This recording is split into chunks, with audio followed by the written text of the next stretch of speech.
Salam. Meyvələri balona yığmazdan öncə qapaqları qaynar suda saxlayıram.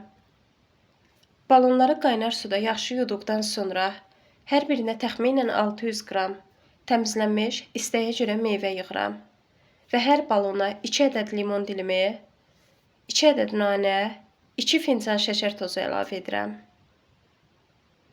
Sonra isə balonları qaynar su ilə doldurub və qaynar suda saxladığım qapaqla bağlayıram.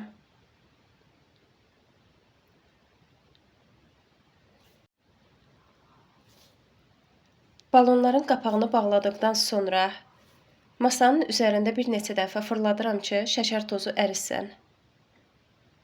Sonra isə isti ədyalın arasında meyvələrin rəngi çıxsın deyə 2 gün saxlayıram.